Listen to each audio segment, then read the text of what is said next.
Good afternoon, everybody. Hope everyone's having a wonderful day. I'm excited to be part of this digital learning experience and being able to sit in and just share a few thoughts. It's kind of goes along with what I'm going to talk about today, but this idea to present digital learning opportunities to the staff, giving people the chance to share what they know, actually comes from within the organization, from teachers. This is, as far as I know, not an administrative-led idea. And so this is part of what I want to talk about today in terms of organizations that are succeeding and doing really good things for kids. They are shifting away from top-down leadership and getting the focus away from administrative directives and really just trying to encourage staff members, teachers, students, in your case, if you're a teacher sitting into this, but encouraging those that are in your care, encouraging them to make decisions and take risks. So today I want to share briefly seven points that come from the work of a good friend of mine, Bryan Goodwin. Bryan Goodwin is McCrell CEO and president.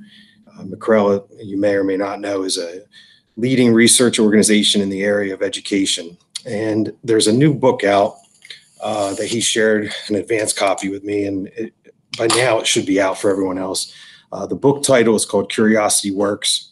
It is a guidebook for moving your school from improvement to innovation.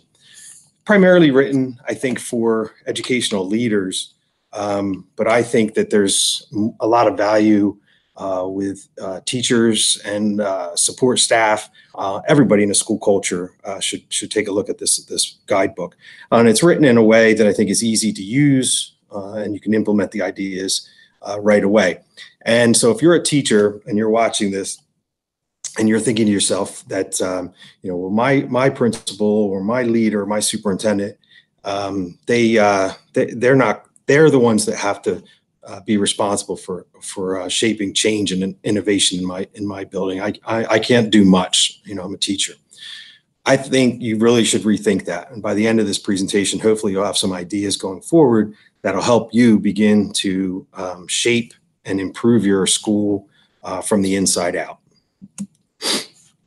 So this realization came to me several years ago in my 9th year superintendent in Millville. And, this top-down idea, being a top-down leader, is minimally effective. And so in trying to question why this is happening and why, we can't quite move the organization in a way that is sustainable and really leading to the kinds of change we want, we began, questioning these things. And in Bryan Goodwin's work, they talk about this idea of top down or outside in is rarely leading to sustainable results. And this notion to pivot to inside out, school, teacher, staff, and I say in this case for teachers, student owned, this obvious understanding is there that external accountability and pressures, they're not going away. Probably we could argue, nor should they.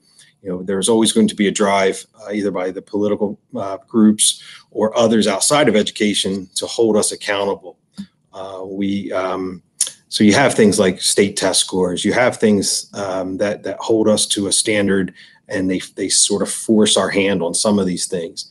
And so we're not going to necessarily ever make them go away or anytime soon. So instead, I try to look at what can we focus on. So what's not so obvious is while we can't change the fact that external pressures are going to be there, we can change our method for responding to those pressures. And I'd like to share with you that beginning with this notion that if you're a teacher, take it for what it is. If you're a principal, take it for what it is for your position. But what you need to do in any school that's looking to have true innovation take over and let curiosity really drive what you do, you form leadership teams or reform your leadership teams, getting away from that idea of external accountability being the driver, and instead look at engaging your staff and engaging each other in ideas around motivation. Things that already are innovation-led initiatives within your building, and look at the successes that are already happening around you. Tap into those people around you that are naturally curious. They're self-actualized. They know who they are. They know what they want to do. They don't want to come to work and be miserable. So they're going to come to work every day and they're going to try new things, and they're going to embrace change. They're going to lead.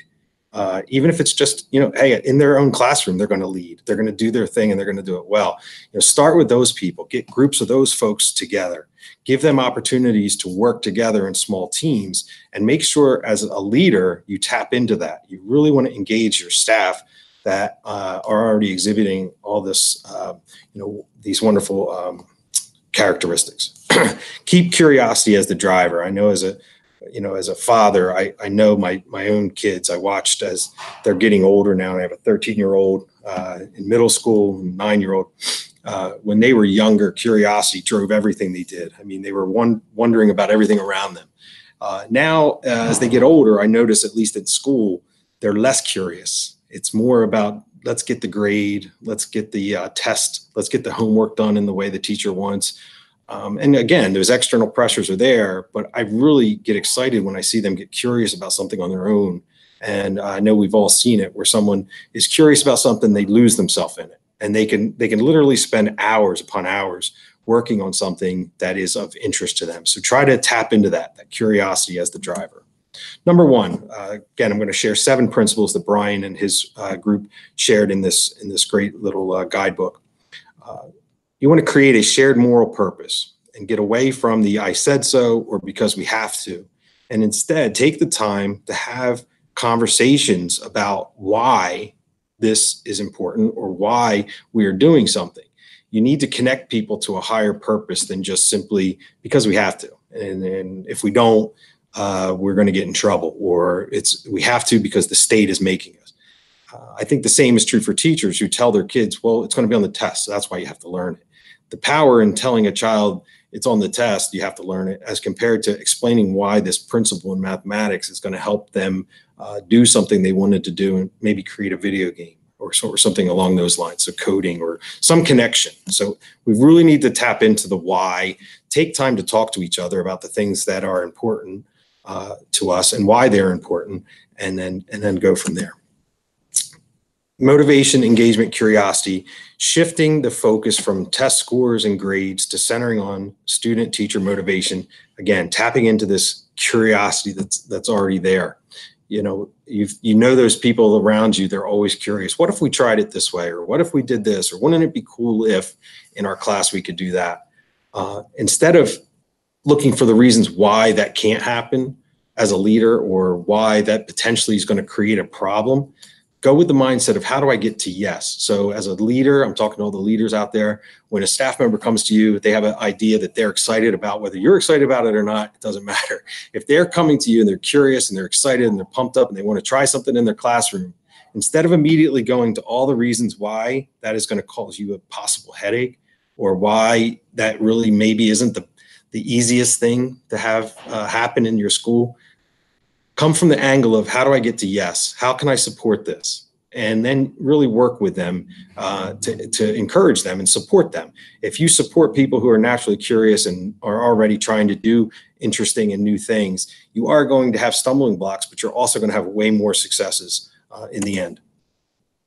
Building on bright spots. This is nothing new. Malcolm Gladwell wrote about this in his book, Tipping Point, but he talks about bright spots. And you look all around you and there's examples of amazing things happening.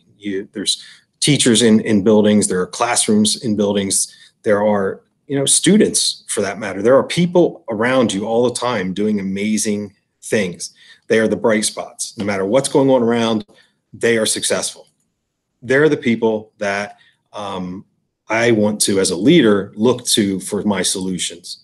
And instead of thinking all the time that, well, as the chief educational leader, the superintendent, you're the boss, you have to come up with all the answers. I realized long ago I don't have all the answers. I just have more questions as I get older. But I know that there's answers out there, and they come from the people in the buildings already doing great work. So look at the bright spots, find people around you that are doing things that are interesting to you, and surround yourself with them. I think this goes without saying that And it goes back to what I just said. The older I get, the more questions I have. And I don't see that as a weakness. I think when in my youth, when I first started off as a superintendent, I was 33 years old, and nothing against 33-year-olds, but I feel like I know a lot more 10, 11 years later. And you do, as you experience life, you learn that things aren't maybe as ideal as you thought they were, or easy as you thought they were. So one of the tools that I've tried to really embrace in the last couple of years is simply making sure that I am willing to ask questions and repeat those questions if I don't like, sort of where the answer led. If it looks too easy, or that answer is too high up, keep asking. We talk about asking why 5 times in systems thinking leadership, trying to get down to that root cause of why is this happening. So instead of just addressing symptoms of things, we can get to the real root of why this is happening, and then try to work to create innovative solutions that'll fix it or improve it. So don't be afraid to ask questions. And I'd say this goes to everybody, no matter what rank, if you're a leader, teacher leader, whatever your rank is, student, don't be afraid to ask questions. And then also don't be afraid to say you don't know the answer. One of the biggest pitfalls I see young leaders make is feeling like they always have to have the answer to everything. So they rush to an answer, and it's a bad answer, instead of just simply being honest and saying, I don't know. And I really have to think about that. There's nothing wrong with that. As a leader, supporting change, the best way you can support change in your school is through peer coaching and support. We wish we had more money to support more coaching, teacher coaching. We have amazing coaches as it is. We have obviously our tech people sitting, right around this table, but we also have our professional development specialists out there, Margaret and Beth, in our school. I wish we had a fleet to help and go out there and really lend the kind of coaching and support that really drives change home. But I would argue that if we embrace the PLCs, the professional learning communities that have started, say in our district, for example, again, that was a teacher-led initiative, not a top-down. That was not the superintendent's idea or any leader's idea. Let's get professional learning communities.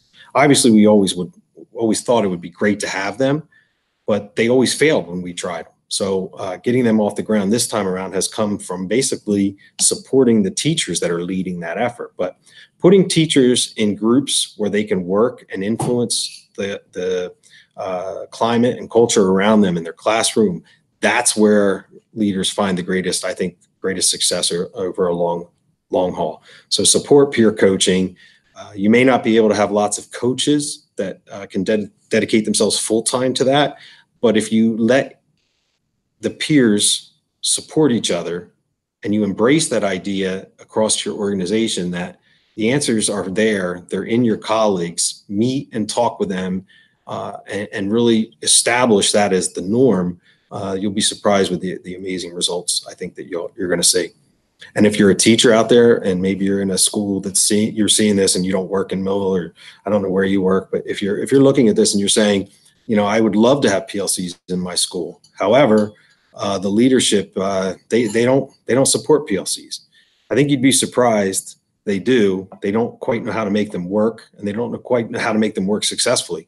So again, be a teacher leader. Go out and try to change from within. It's very powerful.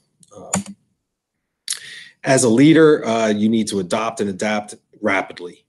We can't allow conditions of threat to exist because they're counterproductive. So you can't worry about failing, and you can't worry about people making mistakes, and you can't worry that you're not going to try something new simply because that failure is there. And oh my goodness, how is that going to make us look, right?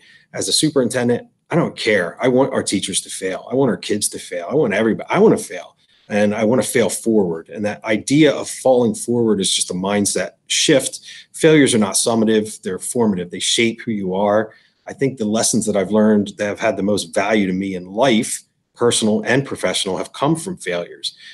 When you fail, it's an opportunity to be vulnerable. It's an opportunity to learn what went wrong and then come back to it with a renewed initiative and a better understanding of the world around you. So you can really create a culture as a leader of risk taking which then I argue leads to innovation, by simply not freaking out every time somebody makes a mistake and letting people know it's okay to fail. It's okay to make a mistake. It's okay, to do something that's maybe a little different, out of the box, or, out of the ordinary. Just make sure that you learn from it. The last and sort of seventh principle, I guess, goes to something that I believe in deeply, and that's a kind of a catchphrase I got from my very first mentor, and that's the road to, or the path to, or the road to continuous improvement is always under construction. You're never there, no matter where there is, or how far along you think you've gotten, or how many times you've succeeded and how many measures of success you can show. You're never there, and you can always grow, and you can always get better as a professional, as an educator, as a person.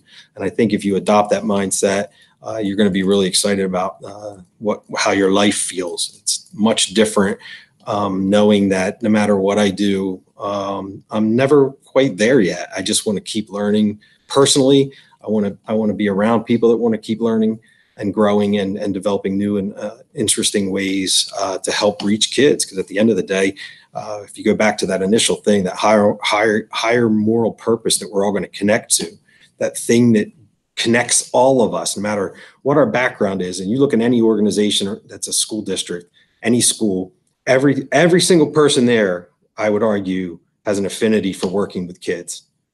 Otherwise, you want to be there. If you're a custodian, you could clean office buildings and do that well and not be around kids. Okay.